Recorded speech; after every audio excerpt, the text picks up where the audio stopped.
தமிழகத்தில் சிறுபான்மையினரின் வழிபாட்டு தலங்கள், ஆலயங்கள் ஆகியவற்றை நிர்மாணித்தல், புதுப்பித்தல் ஆகிய நடைமுறைகளை எளிமைப்படுத்திய தமிழக அரசுக்கு பல்சமய நல்லுறவு இயக்கத்தின் தலைவர் முகமது ரஃபி நன்றி தெரிவித்துள்ளார். கோவையில் பல்சமய நல்லுறவு இயக்கத்தின் தலைவர் முகமது ரஃபி செய்தியாளர்களை சந்தித்து பேசினார்.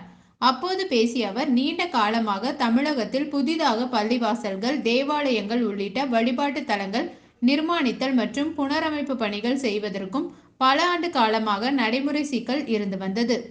இதை இஸ்லாமிய சமுதாயத்தின் சார்பிலும் தமிழக சிறுபான்மை நலத்துறை அமைச்சர் செஞ்சி மஸ்தான் உள்ளிட்டோர், தமிழக முதலமைச்சர் திராவிட மாடல் நல்லாட்சி நடத்தி வரும் மு.க. ஸ்டாலின் கவனத்திற்கு எடுத்து சென்று தீர்வு காண கோரிக்கை வைத்தோம்.